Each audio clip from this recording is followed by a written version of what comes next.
Baik anak-anak, Assalamualaikum warahmatullahi wabarakatuh. Kita lanjutkan anak-anak pada materi lanjutan kemarin, yaitu prakarya kewirausahaan budidaya ikan konsumsi. Yang kita bahas di sini adalah ikan konsumsi air tawar. Oke, kita menuju yang B, yaitu penerapan sistem pembenihan ikan konsumsi berdasarkan daya dukung wilayah. Ikan konsumsi adalah jenis-jenis ikan yang lazim dikonsumsi oleh manusia sebagai sumber pangan. Ikan konsumsi dapat diperoleh salah satunya dari proses budidaya. Contoh ikan konsumsi yang sering dibudidayakan antara lain ikan lele, ikan gurami, ikan nila, ikan mas, ikan bawal, ikan patin, dan jenis lain-lainnya. Ikan-ikan tersebut dapat dibedakan berdasarkan morfologinya. Pengenalan struktur ikan tidak terlepas dari morfologi ikan, yaitu bentuk tubuh ikan sebagai ciri-ciri yang mudah dilihat dan diingat. Morfologi ikan sangat berhubungan dengan habitat ikan tersebut. Contohnya yang pertama adalah, walaupun tidak ada tulisannya, ikan tersebut adalah ikan mujair karena mempunyai ciri-ciri morfologi berwarna abu-abu dan hidup di tambak, ya. Nah, yang berikutnya adalah memiliki ciri-ciri bentuk yang sama, ya. Ini namanya ikan mujair merah, ya. Jadi ikan mujair selain ada dua jenis, ada yang berwarna merah dan ada yang berwarna abu-abu atau hitam. Yang berikutnya ikan lele, ya, karena memiliki kumis, ya. Kalau di luar negeri namanya jenis catfish. Yang berikutnya ikan gurami karena ada seperti kumis yang ada di bawah perutnya.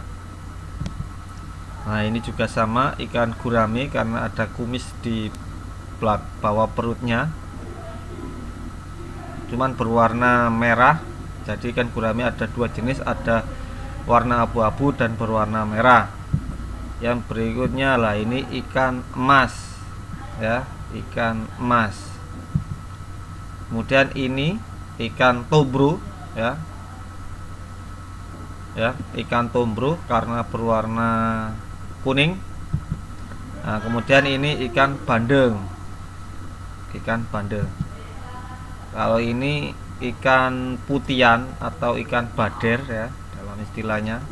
Jadi bentuknya tidak sama dengan ikan bandeng walaupun memiliki warna yang sama. Ini panjang dan ini bulat. Kemudian yang berikutnya ikan bawal yang memiliki bentuk seperti ikan piranha. Nah, ini udang windu, ya. Kalau yang tadi udang fanami, ini udang windu karena bentuknya warnanya abu-abu. Nah, kemudian kalau yang ini bukan ikan, ya. Jadi kalau sampean semuanya makan nasi dengan mie seperti itu berarti termasuk bukan ikan. Lah, itu berarti Anda tidak mengikuti anjuran Menteri Kesehatan yang kemarin. Nah, ini kerupuk juga bukan ikan, walaupun apalagi kerupuk, ya, bukan ikan karena kerupuk ini takut dengan air. Nah, ini telur juga bukan ikan. Nah, ini sama, ya, mie juga bukan ikan, telur juga bukan ikan, ini kerupuk juga bukan ikan. Nah, ini telur bukan ikan, ya. Tahu juga bukan ikan,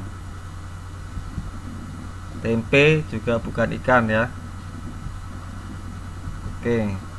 Ayam juga bukan ikan. Nah, ini sate juga bukan ikan.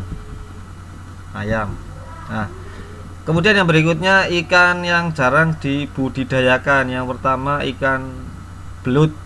Jadi mungkin peluangnya masih banyak ya jika sampean semua pengen membudidayakan ikan belut. Yang berikutnya ikan sidat. Jadi sama seperti bentuknya sama seperti belut, tapi kalau dilihat secara mendetail ini memiliki bentuk morfologi yang sangat beda sekali, bentuk fisik yang sangat beda sekali. Ikan wader ya. Jadi ini ikan yang terkenal sekarang ya, sambal wader. Nah, ini masih didapatkan dari tangkapan di kali atau di sungai ya, jadi masih belum ada yang membudidayakan ikan wader. Kepiting, lah ini ada yang membudidayakan tapi jarang ya, jadi termasuk jenis ikan konsumsi. Udang gala, kalau tadi udang windu sama udang faname itu termasuk jenis yang dibudidayakan. Kalau ini udang gala atau udang congga, ini masih jarang yang membudidayakannya. Udah lobster air tawar ya, lobster air tawar ini juga masih jarang yang membudidayakan. Kemudian yang berikutnya manfaat ikan konsumsi. Dari sebuah riset studi pada tahun 2006 yang dilakukan oleh Harvard School of Public Health, diketahui bahwa tingkat kematian akibat penyakit jantung pada orang dewasa yang makan ikan 2 kali sepekan lebih rendah 36% daripada yang makan ikan sedikit atau tidak sama sekali. Jadi orang yang makan ikan itu mempunyai resiko yang lebih rendah terkena serangan jantung apabila dibandingkan dengan orang yang tidak makan ikan.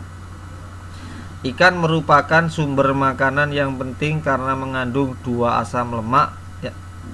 Yang pertama omega 3 yaitu eicosapentaenoic acid atau EPA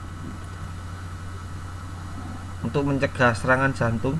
Kemudian docosahexaenoic acid DHA ini untuk kecerdasan otak. Jadi manfaat makan ikan itu terlebih lagi ada 3 ya, ada 3. Yang pertama adalah untuk mencegah serangan jantung, kemudian yang kedua untuk kecerdasan, dan yang ketiga yang pasti kenyang ya.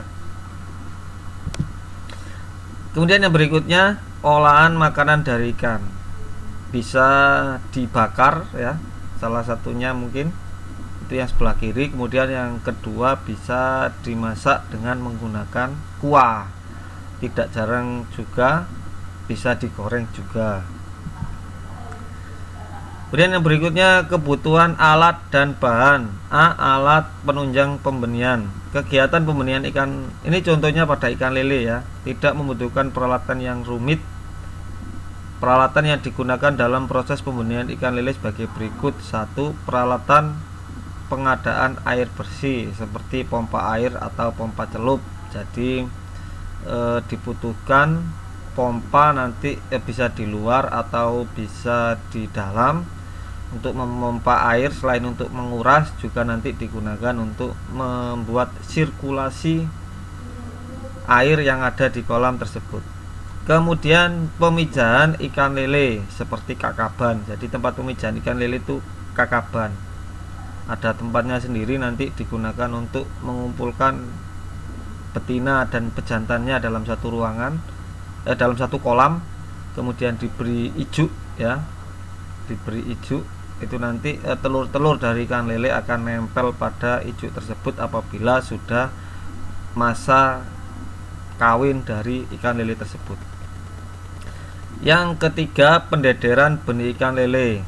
Jadi apabila pengen mendederkan ikan lele itu yang utama adalah blowernya, karena blower ini nanti selain sirkulasi air juga akan membawa oksigen yang masuk di air.